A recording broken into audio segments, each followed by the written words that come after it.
Histoire 3. Erwan et la musique des sphères. Erwan est un jeune garçon plutôt curieux, mais parfois un petit peu paresseux. Il aime lire, de temps en temps, écrire, regarder des films et écouter de la musique. Tous les sujets de l'école l'intéressent, l'histoire, les mathématiques, le français, enfin toutes les matières quoi.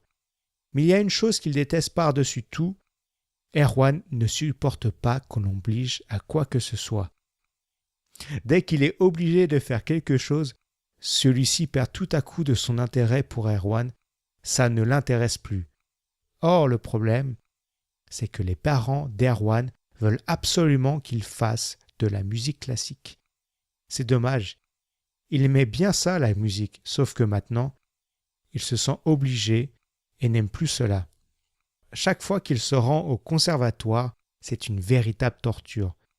Le solfège lui paraît terriblement ennuyant. Pourquoi il faut absolument apprendre la musique et pour couronner le tout, M. Constant, le professeur de musique, ne l'aime pas du tout. Il trouve justement qu'Erwan est particulièrement fainéant et qu'il ne s'intéresse pas volontairement à l'étude musicale. « C'est faux !» avait répondu Erwan. « Bien au contraire. Je suis quelqu'un de très curieux, je le sais, » avait-il ajouté. Il n'y avait rien à faire. Un jour, il fut puni à recopier la partition de « Au clair de la lune » jusqu'à la fin du cours. C'en était assez. Erwan ne voulait plus aller au conservatoire, mais il devait attendre la fin du trimestre. Le dernier jour avant les vacances, on lui demanda quel instrument allait-il choisir pour la rentrée. Complètement désintéressé, il répondit au hasard. Le piano, oui, le piano sera très bien.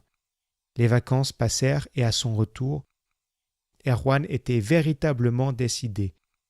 Il n'avait pas repris le goût pour la musique et il partirait à la fin du trimestre.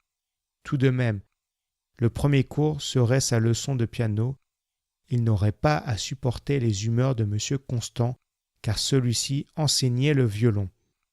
Il arriva devant la porte de la salle de piano, frappa à la porte, attendit quelques instants et entra. Contrairement à ce qu'il avait pensé, c'est une très belle pièce.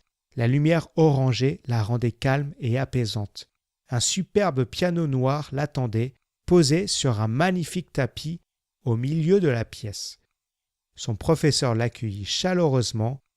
Il était plutôt jeune et portait de très beaux cheveux longs. Il avait l'air très gentil. « Bonjour, mon cher Erwan, je suis monsieur Serap. Tu as donc choisi le piano. Très bon choix. » Erwan était un petit peu timide. « Bien pour commencer. Nous allons discuter un peu ensemble avant de se mettre à jouer du piano. Tu veux bien ?» Erwan acquiesça. C'est alors que son nouveau professeur se mit à lui raconter une admirable histoire. D'où venait le piano, son passé, comment il avait été créé et pourquoi, et surtout, qu'est-ce qu'on pouvait faire avec. Le premier jour, Erwan n'avait pas touché d'un poil le piano, ni le deuxième jour et ni le troisième. Il adorait venir, toutes les histoires que lui racontait M. Serap étaient géniales. Le 7e jour, Erwan se présenta comme d'habitude à la salle de piano. Il entra et pour la première fois, il vit son professeur assis derrière le piano noir. M. Serap lui demanda de s'installer à côté. « Aujourd'hui, mon cher Erwan, nous allons parler de la véritable histoire que la musique nous raconte sans cesse. Es-tu prêt ?»« Bien sûr, mais comment la musique pourrait-elle raconter une histoire ? Elle n'a pas de bouche, » s'exclama Erwan. « Détrompe-toi. Ouvre bien grand tes oreilles. Elles seront tes yeux pour aujourd'hui. C'est d'accord ? » « Oui, » répondit Erwan, pressé de voir ce que son professeur allait lui présenter. « Je vais te dire un grand secret. Mais attention, un secret, c'est sacré. Et tout ce qui est sacré, ça se crée. » dit M. Serap en rigolant. « Je plaisante. Garde ce secret pour toi et n'en parle à personne. C'est promis, dit Erwan. Alors voici. Savais-tu que la musique, lorsqu'elle est bien jouée, elle crée des sphères ? » « Des sphères ?» s'étonna Erwan. « Je n'ai jamais vu de sphères en écoutant de la musique. »« Ah bon ? Alors rapproche-toi un petit peu et concentre-toi. » Erwan tendit l'oreille et écouta M. Serap qui interprétait un morceau d'Erik Satie. C'est la Gnossienne numéro 1, lui souffla-t-il doucement pendant qu'il jouait. Je ne vois rien, s'écria Erwan. Concentre-toi encore un peu, tu vas voir, ça va venir. Alors Erwan fit un immense effort de concentration. Il se laissa absorber par la musique et tout à coup, il crut percevoir en effet une petite sphère qui s'échappa du piano. Cela ressemblait à une bulle de savon avec quelques reflets colorés. « Waouh ! C'est fantastique, qu'est-ce que c'est » demanda-t-il. « Ceci, mon cher Erwan, c'est ce qu'on appelle la musique des sphères. Et sais-tu ce que l'on peut faire avec ? » ?»« Non, répondit Erwan. À l'intérieur de ces sphères, il y a tout un monde, tout un univers dans lequel tu peux aller te balader. »« C'est vrai ? » demanda Erwan totalement émerveillé. « Oui, chaque musique possède sa propre sphère, son propre univers. »« Et comment fait-on pour y aller ? » questionna Erwan très curieux.